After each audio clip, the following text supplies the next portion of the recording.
Shri Rahul Gandhi ji. Thank you, Speaker Sir. It's nice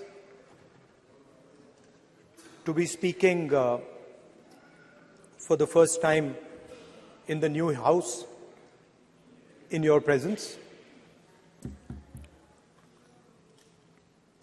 I stand in support of the Women's Reservation Bill.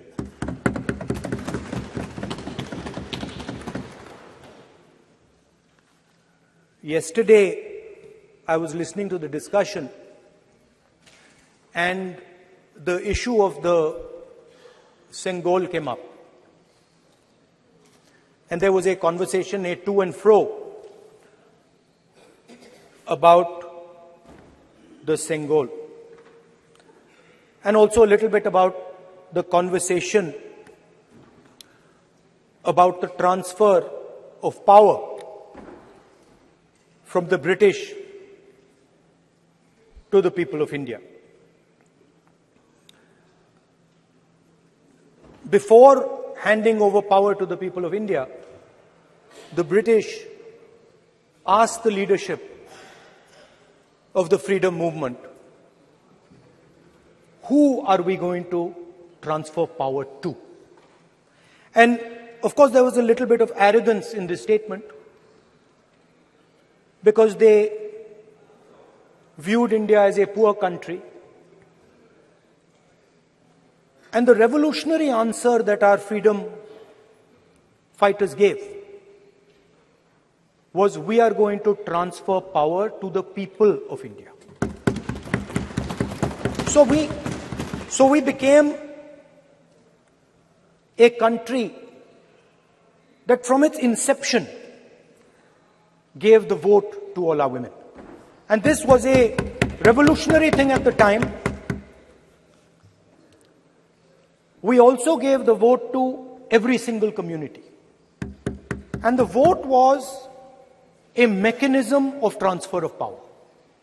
It was designed to further transfer power to the people of India. And if you look at the journey from independence, it's been that journey.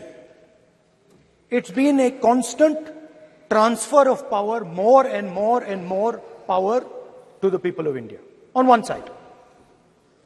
And on the other side, the counter idea, that take away power from the people of India. This is the fight that is going on. And in fact, in many ways, it is the fight that is taking place today. Huge step forward in the transfer of power to the women of India was Panchayati Raj, where they were given reservation and they were allowed to enter the political system at scale. And this is another step. It's a big step. It is not a small step. And I'm sure everybody in this room, the treasury benches, the opposition, everybody agrees that this is a very important step for the women of our country. They fought for independence. They are as capable as any man, in many ways more capable, and should be given as much space as they possibly can be given. There is one thing, in my view, that makes this bill incomplete. I would like to have seen OBC reservation included in this bill. I think it is very important that a large chunk of India's population, large chunk of India's women should have access to this reservation. And that is missing in this bill. There are also two things that seem strange to me. One is the idea that you require a new census to implement this bill. And the second is that you require a new delimitation to implement this bill. In my view, it is quite simple. This bill can be implemented today by giving 33% of the seats in the Lok Sabha and the Vidhan Sabha to India's women. And so I wonder if this is not designed to push the ball forward. To push the ball forward 7, 8, 9 years, and then let this thing play out the way it does. I know my friends tend to like to take the attention of people away from other issues. You know, there is of course the Adani issue, which is they always want to take the attention away. But there is another, I would like to say that. One of the things that, this is quite a nice building. Nice peacocks. Nice peacock feathers on the ground. Nice peacock feathers in the chair. It's a nice, tasteful building. But frankly, I would have liked to see the President of India in this process. The President of India is a woman. She represents the tribal community, and it would have been befitting to have her visible in this transfer from one house to the other. So, one of the things that the government likes to distract from, of course, is Mr. Adani. And there is another thing that the government likes to distract everybody from. And that thing is called the caste census. For some reason, and I don't quite understand what this reason is, the moment the opposition raises the issue of caste census, the BJP tries to create a new distraction, a new sudden, event, so that the OBC community and the people of India look the other way. In my research for this speech, I took a look at the different institutions that define how our country moves forward. There are many. There is the Lok Sabha, Rajya Sabha, Vidhan Sabhas. There is the bureaucracy. There is the press. And there's the judiciary. And I looked with an eye to understand what is the participation of the OBC community in these institutions. मतलब हमारे जो institutions हैं उनमें OBC की भागीदारी कितनी है, ये सवाल मैं पूछ रहा था और मैंने अलग अलग इंस्टीट्यूशंस में थोड़ा रिसर्च किया. जो सेंट्रल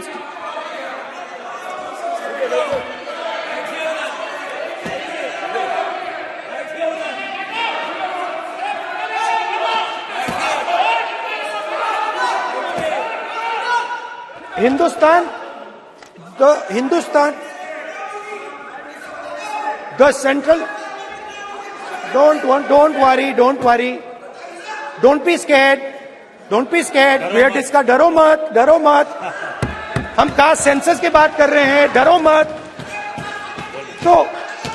तो मैंने, I checked, simple thing I did, I said, look, what is the most important set of people in the government of India? The people who define how this country is governed. Of course, Lok Sabha and Vidhan Sabha, but beyond that, they are the 90 secretaries of the government of India. 90 people, secretaries, are responsible for managing the core of the government of India. And I ask myself the question, how many of the 90 people come from the OBC community? And I was shocked and shattered by the answer. मैंने ये सवाल पूछा कि ये जो 70 secretary हैं, 90 secretary हैं, ये जो हिंदुस्तान की सरकार को चलाते हैं, जो बजट को चलाते हैं, इनमें से ओबीसी कितने हैं? नरेंद्र मोदी जी प्रधानमंत्री हैं, ओबीसी के लिए काम करते हैं। मैंने ये सवाल पूछा। मैं आपको जवाब देना चाहता हूं, हिंदुस्तान के सेक्रेटरीज 90 में से सिर्फ 3 ओबीसी से हैं। और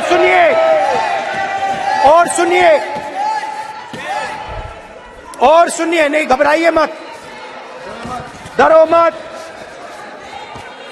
और सुनिए, ये जो सेक्रेटरीज हैं जो ओबीसी कम्युनिटी से हैं, ये हिंदुस्तान के सिर्फ 5% बजट को कंट्रोल करते हैं।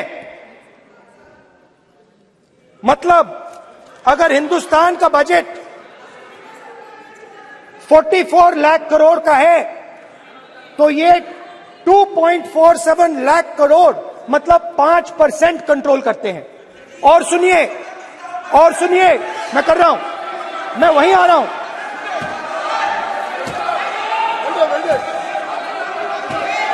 मतलब ये जो है ओबीसी की बात नहीं सुनना चाहते, ओबीसी की बात नहीं सुनना चाहते, ओबीसी की बात नहीं सुनना चाहते, ओबीसी की बात नहीं सुनना चाहते।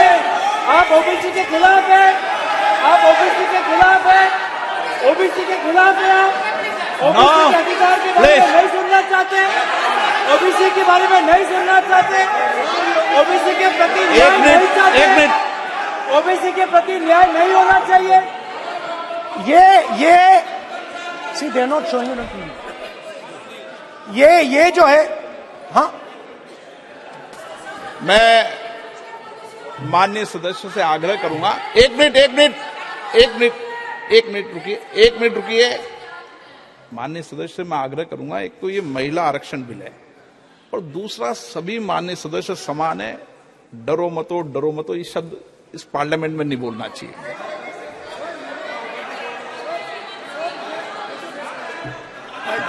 सर, ये जो डिस्कशन है, सर, स्पीकर सर, this